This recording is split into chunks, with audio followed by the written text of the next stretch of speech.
Oi, pessoal. Então, continuando com a parte de códigos, né? Nós temos vários tipos de representações dos números e de caracteres, tá? Que é importante a gente trabalhar aqui também nessas aulas. Então, primeiro, a gente pode pensar no sistema de numeração, que eu até tinha colocado para vocês inicialmente, né? A gente pode pensar no sistema de codificação e decodificação entre o sistema binário e o sistema decimal. Nesse caso, as minhas palavras-código seriam o quê? Seriam os números propriamente ditos, que é colocado no formato lá de notação posicional. Essa é a regra que eu uso lá para a geração das minhas palavras-código, não é verdade? Isso aí a gente já viu na parte lá de conversão entre bases, tá? Então, vejam, os números decimais eles podem ser codificados por meio de números binários, né? Então, o valor n ele vai limitar realmente essa representação. Então, se a gente pensa, né, n um valor igual a 8, quer dizer, eu vou utilizar 8 bits para representar, né, os meus valores, eu tenho a opção aqui de representar entre 0 e 255 dos valores em decimal. Obviamente, considerando aqui um número sem sinal, números inteiros sem sinal, né? Converter, obviamente, daqui para cá, né? Ele se dá em relação aos polinômios, né? Que eu mostrei tanto aí para vocês. Então, é uma forma que eu levo para um código, né? E posso trazer também. Então, posso codificar e decodificar, tá? Existem também alguns códigos que são chamados alfanuméricos, tá? Que é em relação à própria natureza da informação. Então, os meus itens de informação, nesse caso, seriam o quê? Seriam os caracteres.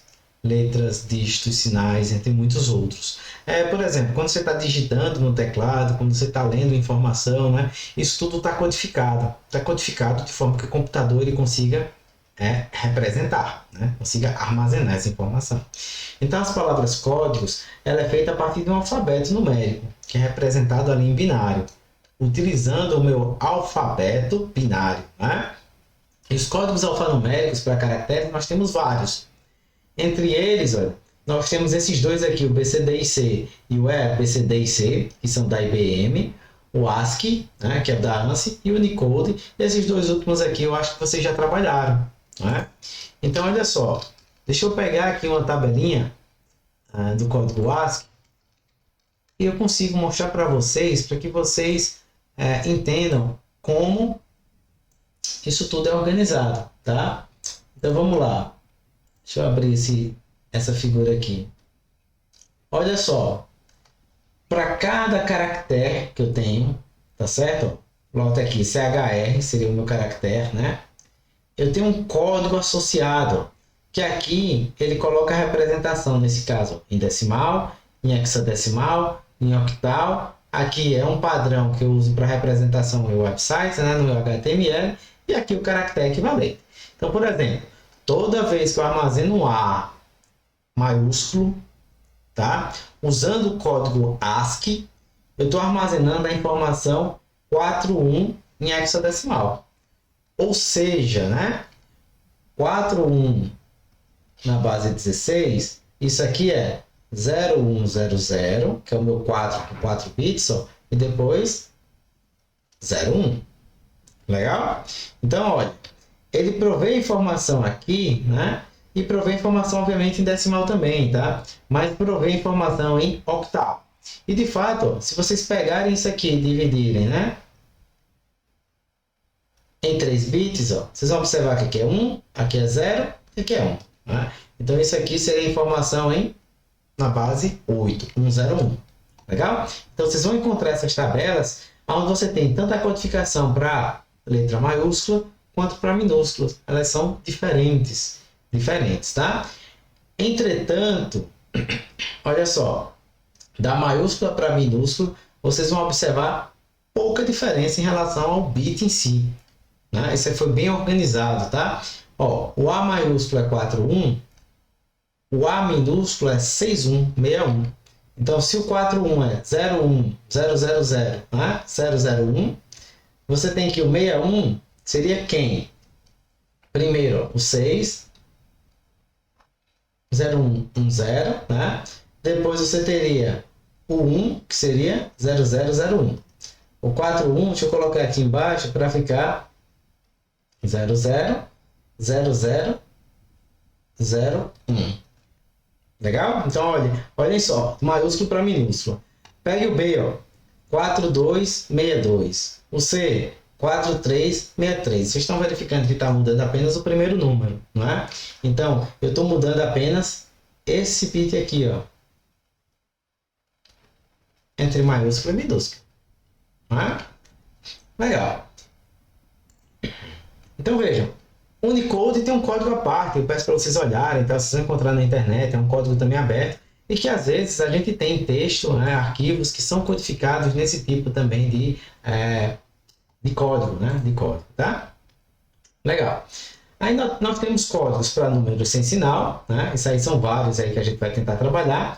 E aqui tem 3 que são muito importantes da gente não esquecer, de sempre lembrar e sempre tratar com eles aí com muito carinho, tá? O primeiro é o meu código binário puro. O código binário puro é o código binário que nós já conhecemos, né? Então, por exemplo, se eu chego para vocês e digo qual o código binário puro para n igual a 3? Começa com o código binário puro, ele é definido para uma quantidade de bits, é uma quantidade fixa, tá?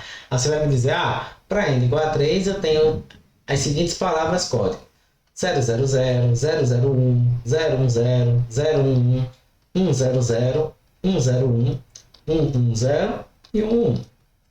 Legal? Não tem novidade nenhuma aqui no meu CBP, código binário puro, tá? Legal. Mas existe um outro código, que é o meu código binário refletido, que ele é um pouco diferente. Ele é um pouco diferente. Então, para entender um pouco melhor dessa necessidade, né, do porquê que a gente vai trabalhar em cima desse código, eu vou fazer primeiro uma aplicação com o meu CBP e no próximo vídeo eu trabalho em cima do CBR, tá? Então, olha só, pessoal. Imagine o seguinte caso. Eu tenho aqui, olha, vamos imaginar, tá? Imaginar o seguinte. Eu tenho aqui uma esteira, tá? Isso aqui é uma esteira de uma fábrica. Legal? É uma esteirazinha lá de uma fábrica em que eu coloco aqui um determinado objeto e ele se movimenta nessa direção. Certo? E aqui nessa esteira eu tenho umas roldanas, tá? Que eu utilizo elas para detectar, vamos supor, tá? Que seja feito dessa forma. Para detectar o quanto eu consegui avançar a minha esteira a partir do deslocamento dessas roldanazinhas, uns discos, tá? Então imagine que esse disco ele tem a seguinte forma. Vamos lá. Tendo que eu pegue aqui, deixa eu só colocar uma coisa que vai nos ajudar, tá? Aqui, opa.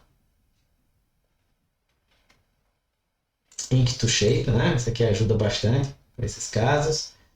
Vamos imaginar, opa, ficou um pouquinho redondo, né? Vamos imaginar o seguinte, ó. Olha. Ink to Shape. Tá. Vamos ver se agora ele... Pronto. Vamos imaginar o seguinte. Eu vou pegar esse disco aqui e eu quero dividir ele em 8 partes. Para quê? Para que cada parte ela seja um item de informação que eu vou codificar com o meu CBP. Legal? Então, ó, eu vou quebrar esse disco aqui em 8 partes. Duas aqui. Aqui tem 4, né? E aqui, ó. Opa, tudo bem. Tá bom assim, né? Então, eu tenho aqui minhas 8 partes distintas. E para cada uma delas, eu vou associar um símbolo, né? Do 000. Então, ó, imaginar que esse aqui é 000. Deixa eu tirar agora esse aqui. Agora já vai me atrapalhar. 001, 010, 01, 100, 101, 10 e 1. Então, eu consigo, a partir da informação, né, de que parte eu estou, né, então a partir dessa informação aqui, ó, saber quanto a minha roda girou, né, considerando aí que ela tem uma direção aí de movimento, né. Nesse caso aqui, seria até o contrário, né. Ela estaria girando nesse sentido aqui, né, nesse sentido, para estar na posição crescente dos números. Aí, qual seria aqui a dificuldade? Primeiro ponto. A gente tem que pensar num sistema de sensoriamento que me permita recuperar recuperar essa informação 000001 a partir de sensores. A partir de sensores, tá? E aí tem um sensorzinho que é bem interessante de se utilizar. Vamos imaginar aqui, vamos ver se eu consigo aqui desenhar, tá? Vamos ver. Eu não sou tão bom assim de desenho, mas imagina o seguinte. Imagina que teu círculo aqui, né? Esse aqui seria... Ela tá aqui dentro, tua rodana, tá? E aqui, imagine que eu colocasse, olha, 3 lasers de um lado e 3 receptores do outro. Certo? Então, eu vou codificar essa roda como? Furando ela. Quando eu quiser que a luz passe, eu identifico o número 1, eu furo. Quando eu quiser que eu codifique o número 0, eu deixo ela opaca. Tá certo? Então, eu vou separar essa rodana aqui em 3 áreas. Vou ter uma área assim, um círculozinho aqui, tá? Vou ter um outro círculo mais ou menos aqui. E para cada posição dessa, se vocês observarem, para cada fatia dessa aqui que eu tenho da minha rodana, eu tenho 3 locais aqui em que eu vou cortar ou não. Tá certo? Aí, vamos imaginar agora aqui como é que eu faria esse tipo de codificação, tá? 000, isso quer dizer, ó, vamos imaginar o seguinte. Esse aqui, o bit que está mais à esquerda, é esse furo aqui do interior. Tá certo? E esse aqui, ó, o mais à direita, é do exterior. Legal? Porque quando a gente gira, às vezes dá uma confusão na cabeça, tá? Então, veja. Toda vez que eu quiser, eu tiver a primeira palavra aqui, eu quero que a luz do LED ela não atinja o outro lado, não atinja um sensor. Então, eu vou pegar e vou fazer o quê? Para todas essas regiões aqui, ó, elas têm que estar completamente preenchidas. Legal? Então, enquanto estiver completamente preenchidas, a luz não passa, eu chego lá no meu 000. 001, olha, o mais interno está aqui. Eu vou deixar isso aqui como opaco, deixar isso aqui, ó, como opaco, e o mais externo, eu quero que passe. Então, eu vou cortar essa parte do meu disco. Legal? Próximo caso, 010. Você vai dizer, deixa isso aqui preenchido, deixa essa parte interna sem nada, né? Vazia. E aí, deixa essa terceira parte aqui preenchida. Se eu fizer isso, o meu disco a luz vai passar apenas no centro, que é essa palavra código aqui. Legal?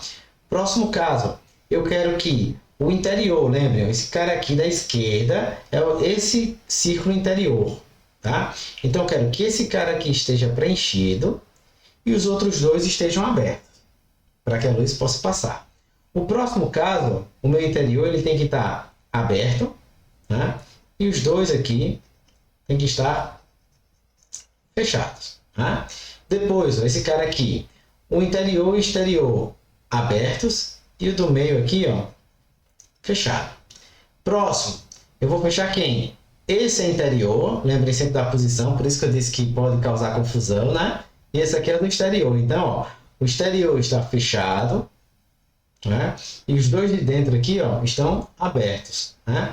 Nesse caso aqui, todos eles estão abertos. Então, eu tenho uma rodando aqui, um encoder, a gente chama, né? Eu codifiquei a posição, tá? dessa rodana, desse círculo, desse disco, né? A partir de informações em binário, seguindo o código binário padrão. Por que eu estou seguindo o código binário padrão que eu digo? Porque, olha, se a roda está girando nesse sentido aqui, eu tenho, por exemplo, fazendo a leitura nesse ponto, tá certo? Você tem primeiro 000, depois 001, depois 010, depois 01, e a roda vai girando. Eu vou conseguindo ler isso aí. Legal? Tá. Agora, vamos imaginar o seguinte. Vamos imaginar que o processo de corte ele não seja tão preciso. Ou seja, né?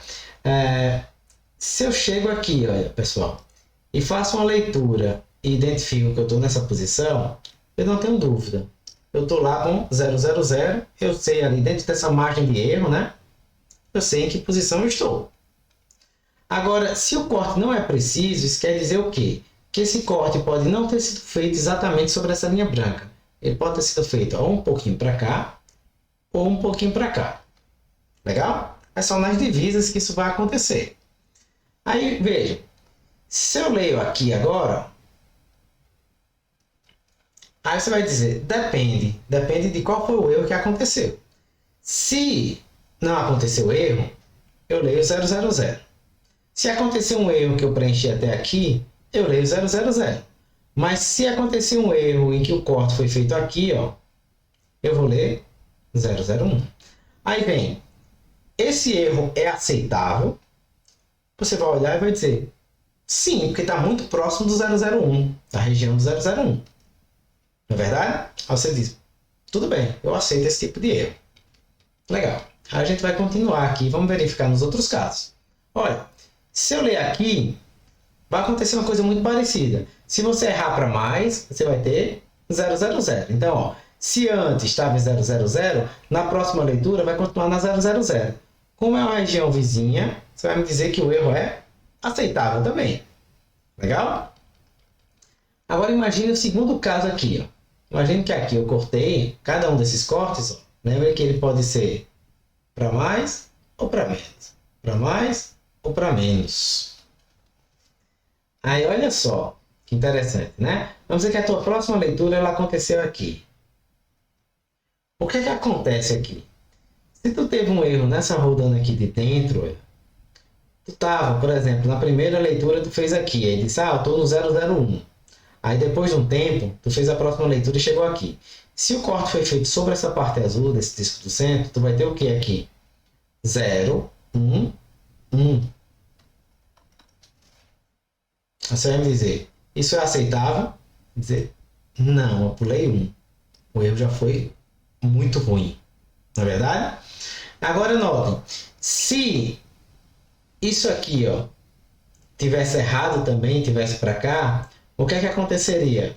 Olha só, você está em 0, vamos dizer que esse aqui você não teve erro, teve um erro para cá, 0 também, e esse cara aqui ó, errou para cá, então você teria 0, 0, 0. Olha só, se eu li 001 no momento e depois li 000, o que vai dar a entender? Eu fiz uma volta completa na minha rodana e voltei para esse estado aqui, tá certo? Então isso não é nada interessante para mim. E esses erros acontecem por quê? Né? Esse comportamento diferente ele acontece por quê? Porque nesse caso aqui, usando o CPP, ó, você tem que, de uma palavra para a próxima, vários bits podem ser alterados por vez.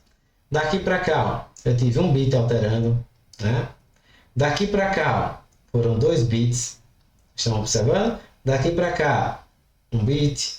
Daqui para cá, né? Eu tive 1, 2, 3 bits alterando. Então, na medida que eu vou tendo essa quantidade variável de bits, esse tipo de comportamento ele vai aparecendo, tá certo? O CBR ele entra no contexto de evitar esse tipo de variação, tá? Que é o que a gente vai verificar no próximo vídeo.